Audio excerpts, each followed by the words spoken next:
सिद्धेभ्यः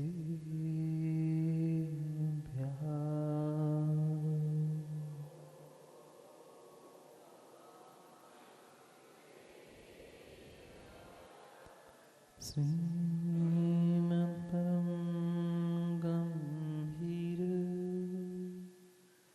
स्याद्वाघलाञ्छनं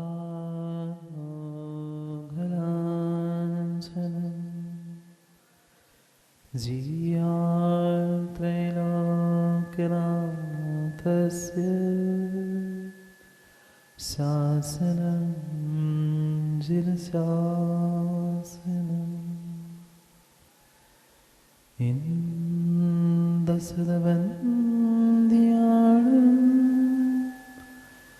तिहुर्निहितमधुरविशदवकाणम्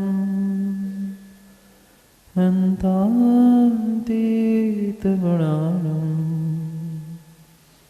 नमो जिनानं चितिभवानं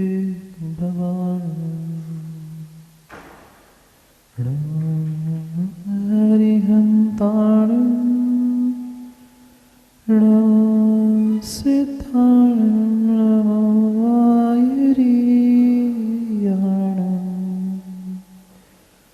नमो वत्सायाणं नमो लोये सर्वसाहुणम्।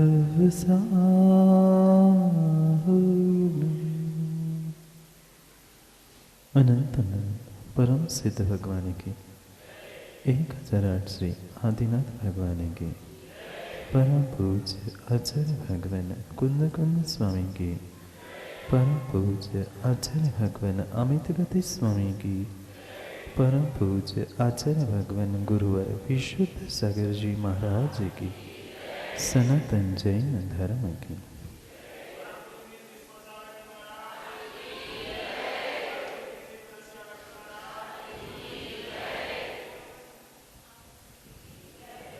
अंतिम तीर्थ वर्धमान स्वामी के शासन में हम सभी रास्ते और उनकी यह पावन पीयूष देशना हम सभी के लिए परम उपकारी है। अनादिकाल से हमारी आत्मा में जो जन्म जरा और मृत्यु रूपी रोग लगे, उन रोगों का उपशमन करने वाली कोई परम औषधि है।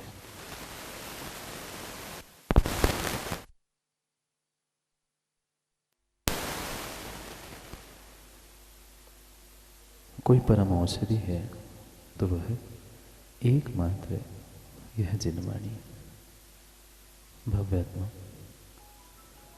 यूँ तो कहने के लिए इंसान चांद और मंगल पर पहुंच गया। प्रत्येक व्यक्ति चांद और मंगल पर पहुंचना भी चाहता है, पर अपने जीवन को शांत और मंगल नहीं कर पाए। आज भौतिकता की इस चकाचौंध में प्रत्येक व्यक्ति चांद को मंगल को तो प्राप्त करना चाहता है, पर जीवन को शांत और मंगल नहीं कर पाए। क्या कारण था? एकमात्र कारण अगर हमें समझ में आता है तो हम अपने अनादि के संस्कारों के कारण, मन की चंचलता के कारण और जगत की इस चकाचौंध की भागदौड़ के पीछे हमने सब कुछ भुला दिया। हर व्यक्ति जो अपने पास है उसमें खुश ना होकर जो मुझे नहीं मिला है या मिलने की उम्मीद है उसके पीछे जी रहा है। वर्तमान में जीवों को जिस भूमि में पृथ्वी पे रहते हैं वहाँ तो शांति और सुख का वेदन करने का समय नहीं है, पर जिस चांद और मंगल पर व्यक्ति आज तक नहीं पहुँचा है उसके सपने देखते हुए जीव अपने आप में ही परेशान है। अगर वास्तव में हम विचार करें कि जितने व्यक्ति चांद और मंगल पर पहुंचने की बातें करते हैं क्या उनके जीवन में शांति और सुख है? क्या वे स्वयं शांत और अपने जीवन को मंगल बना पाए? जितने जितने जीवों ने अपने जीवन को, अपने आप को शांत और स्वयं में ही मंगलभूत बना लिया, वे परमात्मा बनकर, तीर्थंकर, भगवान बनकर सिद्ध बन गए। और हम आज तक उनका नाम लेते लेते भी जीवन में सुख और शांति का वेदन नहीं कर पाए। क्यों माँ? घर परिवार बसा के सुख शांति मिली? बोलो ना, बोलो ना कि हाँ, नहीं मिली। भले ही हम दुनिया के सामने स्वीकार कर पाए, नहीं कर पाए, पर कम से कम देव शास्त्र गुरु के चरणों में हमें सत्य को स्वीकार करना ही होगा। कितने कितने अनादि काल से संस्कार मेरे भीतर पड़े हैं कि हम सत्य को जानते हुए भी सत्य को स्वीकार नहीं कर पा रहे। ऐसा शायद विरला ही कोई व्यक्ति यहाँ बैठा होगा कि जिसके पास सुख के साधनों की कमी नहीं है, पर सुख भी उसके पास नहीं। बहुत अच्छे से समझने का प्रयास करना। सुख के साधन जोड़ लेना, सुख की भौतिक सामग्री को इकट्ठा कर लेना, इसका मतलब सुख शांति नहीं है। मैं तो ये कहता हूं, जितनी अधिक सुख और उनकी सामग्री को हम इकट्ठा करेंगे, उतना उतना जीवों को दुख और अशांति बढ़ती है। क्यों आलोक भाई? घर में कुछ कमी है साधनों की?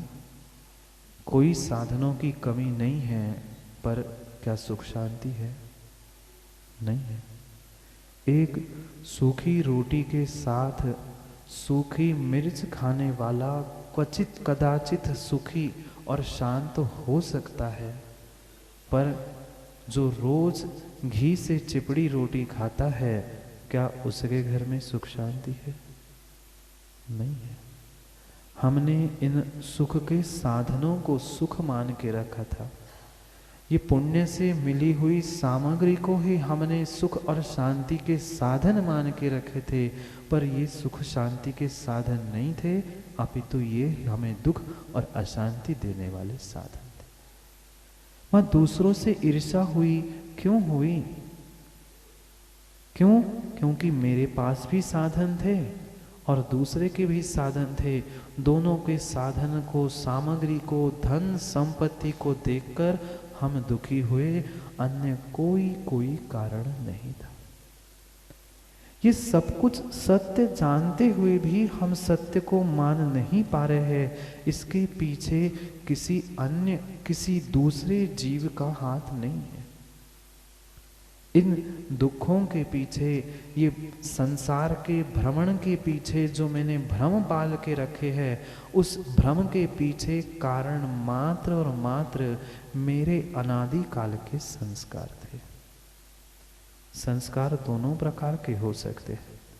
एक संसार वृद्धि का हो सकता है और एक संसार नष्ट करने वाला आत्मिक संस्कार भी हुआ करता है। निर्णय व्यक्ति को स्वयं से करना है कि अनादि के जो संसार के वृद्धि के संस्कार थे, हमें उनको ही बरकरार रखना है कि आने वाले समय में आत्मिक संस्कारों की वृद्धि करके हमें आत्मा से परमात्मा बनना है। क्या आप सभी नहीं चाहते आप भगवान बन जाए? कौन नहीं चाहता कि मैं भगवान ना बनूं? यहाँ बैठा हुआ प्रत्येक व्यक्ति चाहता तो यही है, मैं अपनी आत्मा को परमात्मा बनाऊं, पर जितना चाहता है, जितना सोचता है, क्या उतना कर पाता है? नहीं कर पाता है। मात्र और मात्र हमारी अनादि काल के जो संसार वृद्धि के संस्कार थे, उन संस्कारों के कारण हम अपने मन की चंचलता और भौतिकता की दौड़ को समाप्त नहीं कर पाए। एक पल भी शायद हमारे दिन का ऐसा नहीं बीतता होगा जब हम अपने मन को चंद सेकंड मिनट के लिए भी कभी शांत कर पाते। एक विषय भोग की पूर्ति नहीं हुई कि हमारी दूसरी भोगों की तैयारी शुरू हो जाती। एक साधन का उपयोग उपभोग हम समय पे नहीं कर पाते, कल क्या करूं, मात्र पूरा पूरा समय हमारा कल और कल के पीछे बीत गया। आज जो साधन मिले थे, जो सामग्री मिली थी, उसका तो व्यक्ति आनंद और उपभोग नहीं ले पा रहा है, पर कल मैं ऐसा करूंगा और कल मैंने ऐसा किया था, मात्र इसके पीछे हमने कल कल करके पूरा समय व्यतीत कर डाला। जो लालू हमें समय मिला था, साधन मिले थे, विश्वास मानना, ये पिछले मात्र और मात्र पुण्य का उदय था जिससे हमें ये सब कुछ मिला था। पर उन साधनों को, उस भौतिकता के साधनों को हमने जो भ्रम से अपना मान के रखा था और आत्मा के कल्याण की सामग्री मान के रखा था, वास्तव में उससे आत्मा का कल्याण नहीं अपितु अकल्याण ही हो रहा है। जितना जितना सुख का, हित का साधन हमने इन सामग्री को समझ के रखा था, वास्तव में ये साधन थे ही नहीं। सब कुछ है।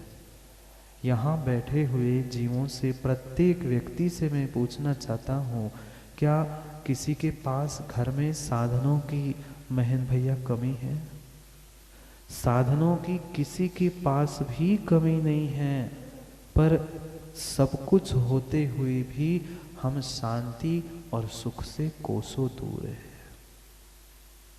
क्योंकि बहुत बड़ा भ्रम हमारे भीतर बैठा है। एकमात्र हमारे अनादि के संस्कारों का ये परिणाम है कि हम अपने भ्रम को छोड़ नहीं पा रहे हैं, और जब तक भ्रम नहीं छूट रहा है तब तक भ्रमण भी छूटने वाला नहीं है। इस चतुर्गति की, जो अनादि काल से चतुर्गति में भ्रमण करने के संस्कार हमारे पड़े हैं, और मात्र उनके पीछे ही व्यक्ति घूमना तो चाहता है, दुनिया को भी घुमाना चाहता है, स्वयं ही घूम रहा है, पर अपने कर्मों को घुमा नहीं पा रहा है। जब तक ये भीतर के कर्मों के और हमारे भाव भावनाओं के संस्कार नहीं सुधरेंगे, तब तक जीवन में आनंद आने वाला नहीं है। क्या मात्र सुबह से उठकर शाम तक दुकान, व्यापार, घर गृहस्थी के काम कर लेना, रात में सो जाना, क्या मां इतना ही मनुष्य जीवन है? नहीं है। इतना ही मात्र मनुष्य जीवन नहीं है। ये तो एक मात्र मशीन जैसा हमने कार्य प्रारंभ किया। सुबह हुई, परमात्मा की पूजा की, अभिषेक किया, भोजन किया, दुकान, व्यापार, नौकरी आदि की, शाम को आए, पुनः अनथव की, पुनः थक गए, सो गए, दूसरा दिन आया।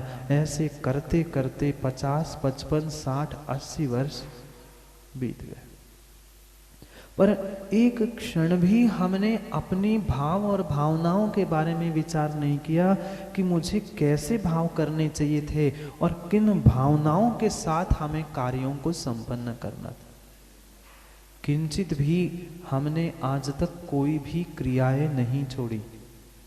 प्रत्येक क्रियाओं को हमने दोहराने का पुरुषार्थ किया, चाहे घर गृहस्थी की क्रिया हो, चाहे आपकी कोई मंदिर परमात्मा की क्रिया हो। प्रत्येक स्थान पर हम पहुंचे तो, पर फिर भी पहुंच नहीं पाए। अंतर समझना, हम शरीर से तो प्रत्येक स्थान पर पहुंचे, पर भावों के साथ वहां तक नहीं पहुंचे। और जब तक हमारे पास भाव और भावनाएं नहीं होगी, संवेदनाएं नहीं होगी, तब तक कभी भी किसी कार्य में आनंद आ ही नहीं सकता। जैसे एक व्यक्ति किसी बोझे को, वजन को ढोता है, एक रोड के किनारे से, कभी देखा आप लोगों ने? रोड पर टोकनी में मिट्टी वजन ढोने वाले जीवों को एक किनारे से वह गड्ढे से मिट्टी निकालकर टोकनी में भरता है, सर पे रखता है, दूसरे किनारे पे जाके डाल के आता। हम भी सुबह से लेकर शाम तक मात्र जीवन का बोझ ढो रहे हैं। सुबह को उठाया, शाम को फेंक दिया, शाम को उठाया बोझ, सुबह फेंक दिया। जब तक इनके पीछे के भाव समझ नहीं आएंगे, भावनाएं समझ में नहीं आएंगी, तब तक हमारा जीवन बदलने वाला नहीं है। मां पुनः पूछना चाहता हूं, जो जीवन आप जी रहे हो, उस जीवन जीने में आपको सुख और शांति का वेदन हो रहा है ना? हो रहा है ना?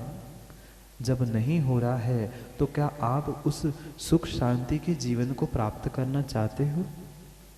क्या वास्तव में आप उस सुख शांति भरे जीवन को प्राप्त करना चाहते हो? कितने जीव है जो सुख शांति भरे जीवन को सुनील भैया प्राप्त नहीं करना चाहते? नहीं पूछ रहा हूं, किसी ने हाथ नहीं उठाया, मतलब आप सभी उस सुख और शांति के जीवन को चाहते हो। कैसे हमें शांत और मंगल अपने जीवन को बनाना है, इसके ही बारे में हमें स्वयं को बैठकर स्वयं के लिए निर्णय करना है। क्योंकि आज तक हमने मात्र और मात्र दूसरों को देखकर दूसरों को ही समझाने का प्रयास किया, पर अपने आप को समझाने का हमारे पास समय ही नहीं मिला। हम शांत और मंगलमयी जीवन को तभी प्राप्त कर सकते थे जब हम अपने स्वयं के बारे में, अपने स्वयं के भावों के बारे में थोड़ा सा तनक सा सोच लेते। पर क्या करें, दूसरों के बारे में सोचने के लिए हमारे पास खूब समय है। सब कुछ जो कुछ भी हम सोचते आए हैं और करते आए हैं, वो मात्र और मात्र दूसरे के लिए सोचा। क्यों? मंदिर में बैठे बैठे किसके बारे में सोचते हो? बैठे परमात्मा के सामने हैं, पर घर की भोजन की व्यवस्था के बारे में सोच रहे, इसको इतने बजे जाना है, ये भोजन बनाना है, वो बनाना है। मात्र दूसरे के बारे में सोच सोच कर हमने अपना समय खराब किया, बर्बाद। विचार करना है किसी दूसरे के बारे में नहीं, अपितु अपने स्वयं के जीवन के उन्नति के बारे में। वास्तव में हमारा ये जो जीवन है एक लोहे के समान बोझ बन के रह गया है। लोहा भी धातु है और सोना भी धातु है। सोना नहीं जानते मां? सोना मां नहीं जानेगी तो कौन जाने। लोहा भी धातु है और सोना भी धातु है। आत्मा भी आत्मा है और परमात्मा भी आत्मा है। पर लोहे की क्या कीमत और सोने की क्या कीमत, ये कहने की आवश्यकता नहीं है। हर व्यक्ति सोने का 1 ग्राम 1 मिलीग्राम भी मिल जाए तो उठा के रखता है, और लोहा मिले तो फेंक देता है। पर जो समझदार होता है, जो ज्ञानी होता है, वह पीयूष कभी भी लोहे को भी नहीं फेंकता।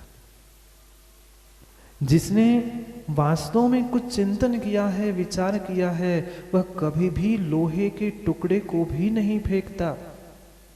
वह यही सोचता है, ठीक है भले ही लोहा सही, पर मुझे बस पारस पत्थर मिल जाए, इस लोहे को मैं सोना बना सकता।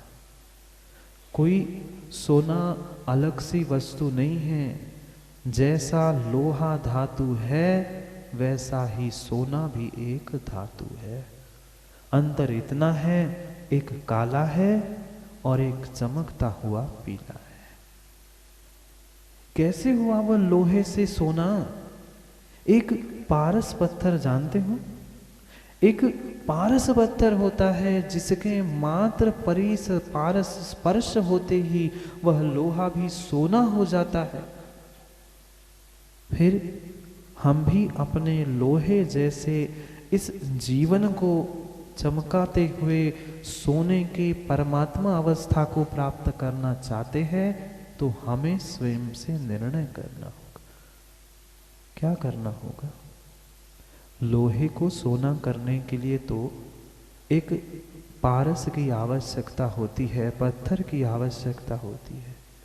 फिर हमारे जीवन में जो लोहे जैसा बोझ बना है, उस लोहे को हमें सोना बनाने के लिए अपने दिलो दिमाग को बदलना होगा, अपनी सोच को बदलना होगा। जब तक हमारी सोच और हमारा दिलो दिमाग नहीं बदलेगा, तब तक क्रिया और कार्य मात्र दोहराने से काम होने वाला नहीं है।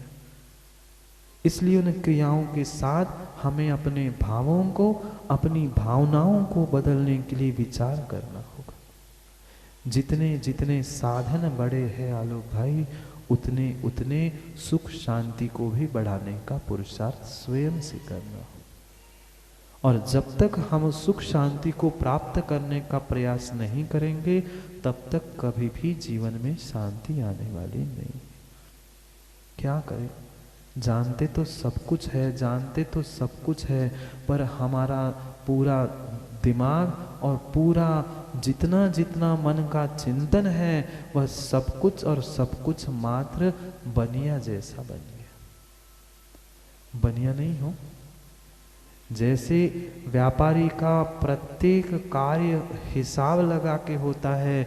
जो 2 रुपए की सामग्री है तो 1.5 रुपए में कैसे मिलेगी? क्यों? माँ कभी सब्जी लेने नहीं गए? बाजार में सब्जी लेने गए, पता है 2 रुपए भी सस्ती है, पर फिर भी उस कुंजड़े से 1.5 रुपए की नहीं कहेंगे। जब 1.5 में चाहिए तो 1 रुपए से शुरू करेंगे, 1 रुपए से, 1.5 रुपए से, फिर जाके ठीक है 1.25 में। परमात्मा के चरणों में, देवशास्त्र गुरु के चरणों में भी हम बिल्कुल वैसी ही बनियागिरी करने पहुंच जाते हैं। जब तक हमारे दिलो दिमाग में ये बनिया दिमाग चल रहा है, बनिया का कार्य चल रहा है, तब तक उसका फल मिलने वाला नहीं है। ये आत्मिक संस्कार प्राप्त करने का स्थान था। बहुत बहुत सुंदर श्लोकों के द्वारा आचार्य अमितगति स्वामी भगवान ने हमारे लिए एक पारस पत्थर दिया है। उस पारस पत्थर से इस लोहे को हमें सोना बनाने का पुरुषार्थ करना है। वह तभी समझ में आएगा, तभी बदल पाएगा, जब हम अपने आप के उस संस्कारों को, संसार वृद्धि के संस्कारों को घटाकर आत्मीय संस्कारों को बढ़ाने का पुरुषार्थ करेंगे। करना है। कल से हमें भावना द्वात्रिंशतिका अमित गति आचार्य भगवंत के ग्रंथ पर वाचना प्रारंभ करनी है क्या चक्रेश भैया? अभी तो आपने बोलियां लगा ली, कलश रख, सब कुछ तैयारी हो गई, पर अभी वाचना प्रारंभ थोड़ी हुई है। हमने कहा क्या? आप सबने कह दिया, भैया जी ने भी कह दिया, बोली लगाने वालों ने बोली लगा ली, सब कुछ तैयारी भी हो गई, पर अभी स्वीकृति मिली नहीं मिली। क्या वास्तव में आप सभी लोग माताओं चाहते हो कुछ सुनना, जीवन को शांत और मंगल बनाना चाहते हो? तो जैसे आज सुबह 7 का 9 बजे ऐसे ही करेंगे ना। अगर समय को विश्वास मानना, जो अनमोल क्षण आपको मिले हैं, उस अनमोल क्षणों का अगर सदुपयोग करना है तो समय का विशेष विशेष ध्यान रखना, क्योंकि ये ऐसे अद्भुत क्षण हैं। उन क्षणों को आज तुम्हें समझ में नहीं आएगा, जो यहाँ से वाचना के बाद कहीं तुम मिलना, फिर समझ में आएगा कि हमने कितने अनमोल क्षण ऐसे ही छोड़ दिए। एक अद्भुत ग्रंथ आचार्य भगवंत अमितगति स्वामी ने सामायिक पाठ के रूप में उद्घाटित किया है। बहुत सारी माताएं शाम को पढ़ती भी होंगी। उस ग्रंथों के रहस्यों को उद्घाटित करने का हमें पुरुषार्थ करना है कि अमितगति स्वामी भगवान ने कैसा रहस्य उस ग्रंथ में भरा है। भले ही 32 पद हैं, 32 श्लोक उसमें हैं, पर बहुत सुंदर व्याख्या उस एक एक श्लोक के एक एक शब्दों में की। आज तक हमने न शब्द समझे, न भाषा समझी, न उसका अर्थ समझने का पुरुषार्थ किया। जो हमारा बनिया का दिमाग था, बनिया बुद्धि थी, उसे बनिया की बुद्धि को और बनिया की भाषा को घर पर छोड़कर देव शास्त्र गुरु के चरणों में आत्मिक संस्कारों को, सामायिक ध्यान आदि की प्रक्रिया को समझने के लिए हमें यह भावना द्वात्रिंशिका ग्रंथ को समझने का पुरुषार्थ करना है। सुबह अमित गति स्वामी को और दोपहर में महान आचार्य भगवंत जिन्होंने हमारे लिए 84 पाहुड़ ग्रंथों को प्रदान किया, ऐसे आचार्य कुंद कुंद स्वामी के ग्रंथराज 85 काय पर वाचना होगी। ये किंचित मत सोचना माँ बहुत कठिन है, कुंद कुंद स्वामी को कैसे समझेंगे। 2 दिन में ही नहीं, 1 दिन में ही आपको समझ में आ जाएगा कि कितना रहस्य कुंद कुंद स्वामी ने कितनी बहुत बहुत शालीनता से प्रदान किया। उन दोनों ग्रंथों का वाचन सुबह और शाम हमें प्रति समय नियत समय पर करना है। करनी है वाचना? नहीं करनी है ना चक्र भैया? नहीं करनी कि महेंद्र भैया करनी? बस 2 4 6 लोग आ जाना, उतने में हो जाएगा। हाँ, नहीं तो कह दे अब महाराज तो उन्हीं का नाम लेते हैं, आलोक भैया संचालन करेंगे, वे 2 4 लोग सुनने के लिए आ जाएंगे, बस हो गया काम।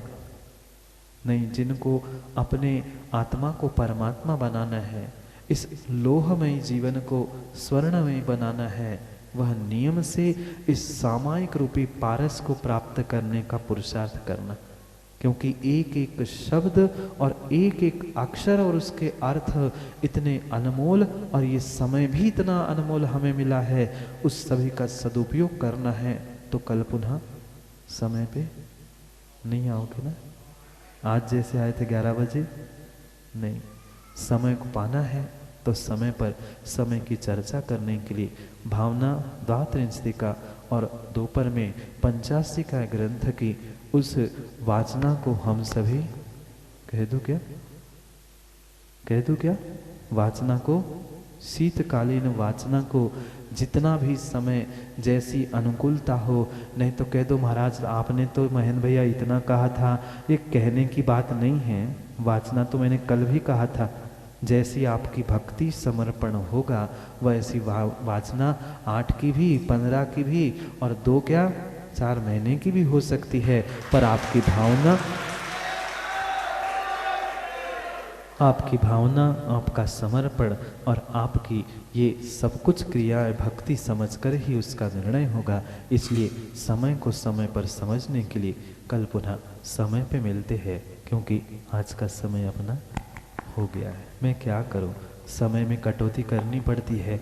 आप सभी समय पे आते तो बहुत कुछ समय मिलता, इसलिए समय में कटौती ना हो, जिनवाणी सुनने में कमी ना हो, इसलिए कल पुनः समय पर समय की बात लेकर समय पर मिलते हैं। इस वाचना को और वाचना के एक एक ग्रंथों के अर्थों को समझने के लिए, क्योंकि समय पे किया गया काम समय को दिलाता है। बोली भगवान महावीर स्वामी की